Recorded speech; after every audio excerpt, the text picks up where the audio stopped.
fam, what's good? I got Koketso here. He's getting ready, as you can see.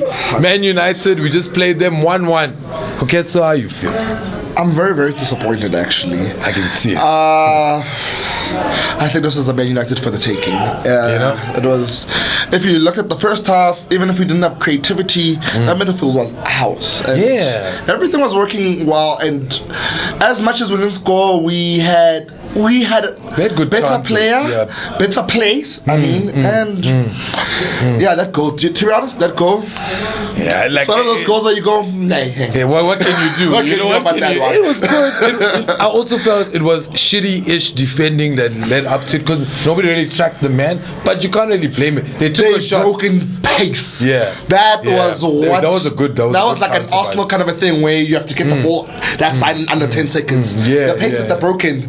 That we were lucky not to get hit on the first crossing. I was actually surprised that was we survived the first 15 quite well. But it looked like the last 5 or 10 we didn't last well in the first half. But second half was a different game. Just looking at the team sheet, I went, oh my god, here we go again. It's another Liverpool. We're sitting here, we're going to be watching a defensive overview where we are trying to catch them on the counter. How the hell are you going to try catch Man United on the counter who are not defending, who are not really playing football, really? Who are you going to catch on the counter? Exactly. They didn't even know what the hell they were doing. You're going to catch that team. Man City, play like that. Liverpool, kinda, okay. You know what, the diamond shape is another story for another day with Liverpool. But, and United, who are you going to catch on the counter? No, definitely. That's the reason why there were no counters. There was only one counter where Kanduzi, unfortunately, because he's on a striker, he tried doing his best to keep the ball as low as possible, straight to the post. But I suppose you should have chipped him there. But unfortunately, like people saying, that was actually a good counter. But we did. I don't think but are we playing counter-attacking football though? What are we playing? I just feel we give our forwards the ball and we expect it to work miracles. But that's what I've always asked about.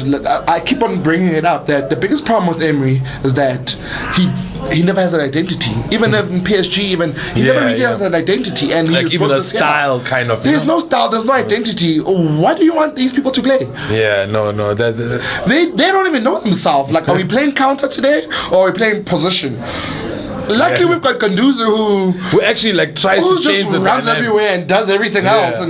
But it's actually a bit disappointing because that boy's work rate is high. Somebody's not working in that midfield for him to run a lot, and we know who it is. I was about to say, have you realized that Kanduzi gets let go when there's a person like Torre and Kanduzi can be Kanduzi.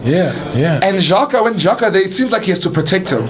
He's there watching over his big brother. No, that's true. Because it felt that the midfield kind of sunk once Torreira came up. We weren't winning tackles in the midfield. That's the most important thing. He wasn't running like how he did in that first attempt. And Torreira, before he got substituted, he was actually involved in a lot of plays. Breaking down Xhaka, great. So we will. Xhaka's got all the best passes in the world and yada yada. But so you doubt Emery's tactics today? You know what? Not today. You got it wrong. I've been saying this every match. I kept on going that we lost this game or we drew this game because of the tactics. It's the same with the Watford game. You see the Watford game. It's tactics. It's not even. You can't even blame the team because it's like they're trying to play his style, but they still also don't. Because even Saka came out and said sometimes I don't understand what Emery says in the dressing room. It's like more Freddie talks to me than Emery.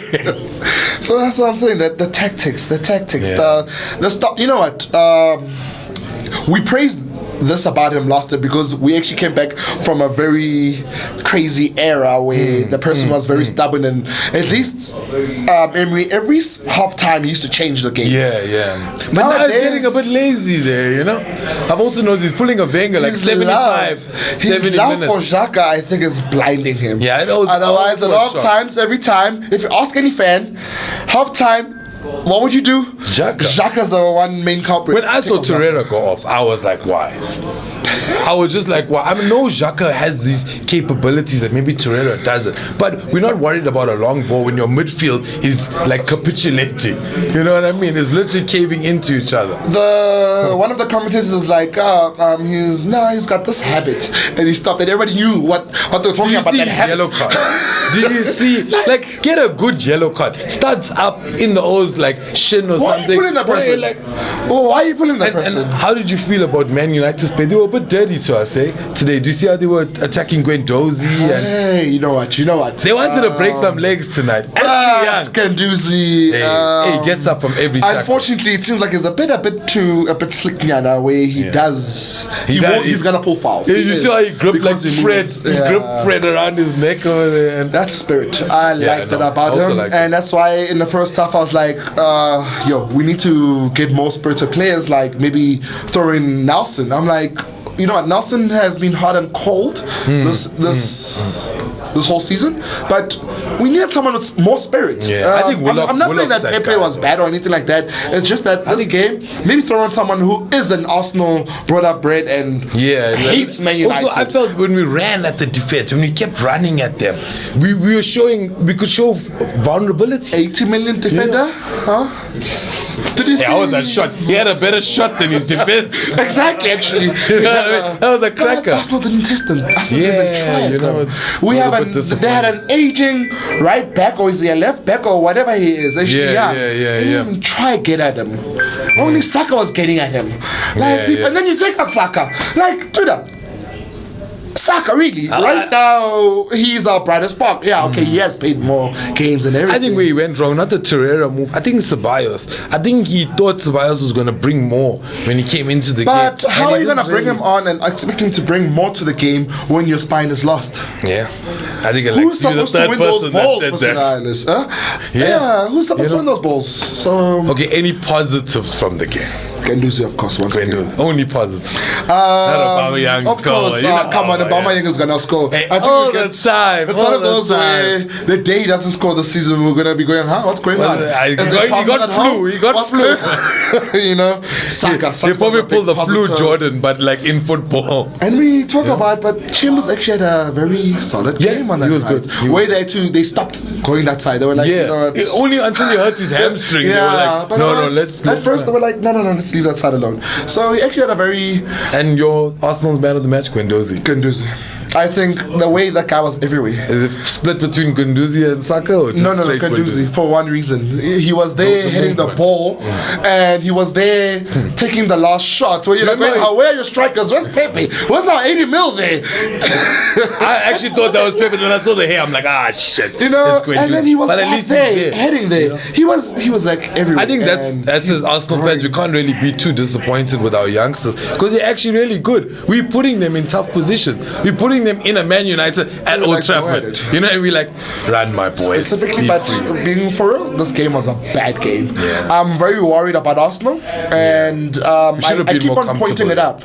No, besides that, I keep on pointing it out how we are so far behind. If you look at your Liverpools and your Man Cities, when it's time to change the games, they've got place to change the game. We are looking at our game and we're going, no, let's throw in Nelson. Nelson had a half good season in Germany. Not even a full one, half good season in Germany. You think that Lacazette missing our Lacazette? But even then, like, are we really sure?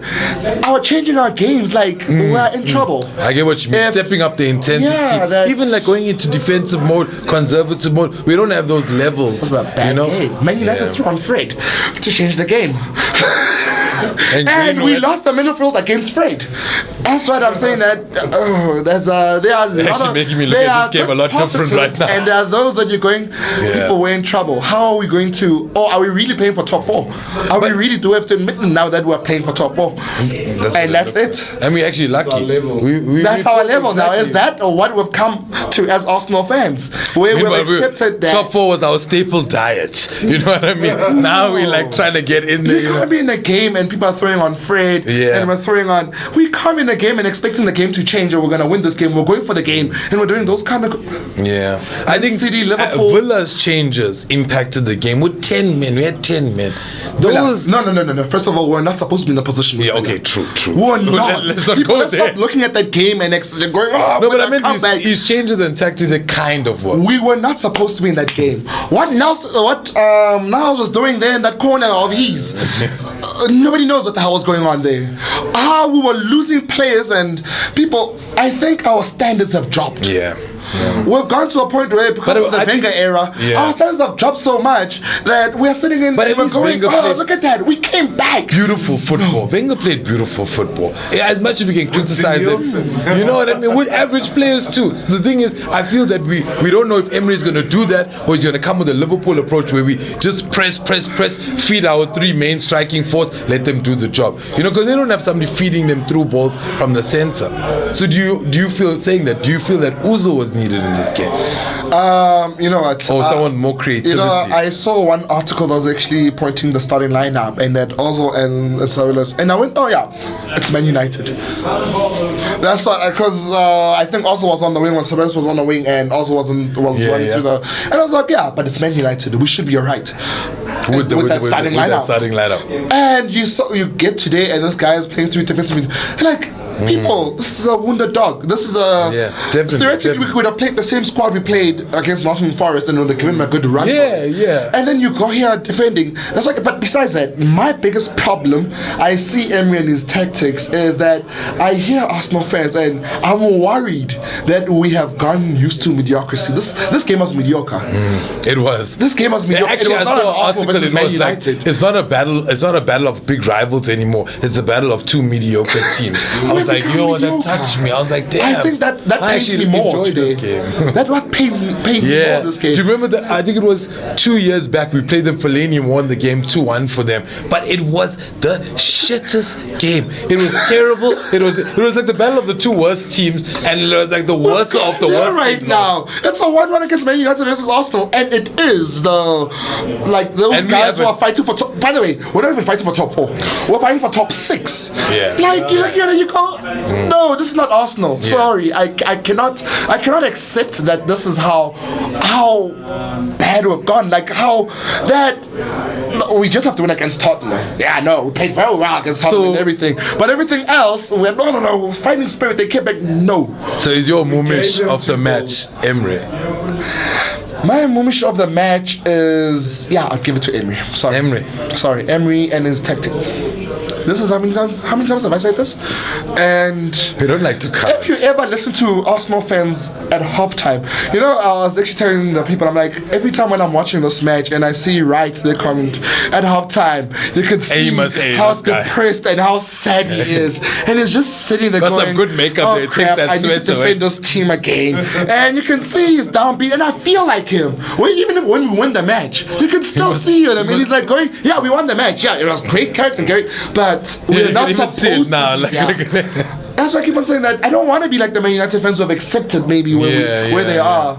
We're supposed to be. We're not so bad as a team. We actually got a fire team. Exactly. So why are we accepting 1-1 draws at Old Trafford against a Man United who don't know if they're coming or going? Profound shit right there. Who don't even really have a striker. This mediocrity. Sorry. Koketso. No, it's all good. Thanks so much. Thanks so much. Gunakas S.A. Koketso and his philosophy and prophecy on what we're doing here. I'm out.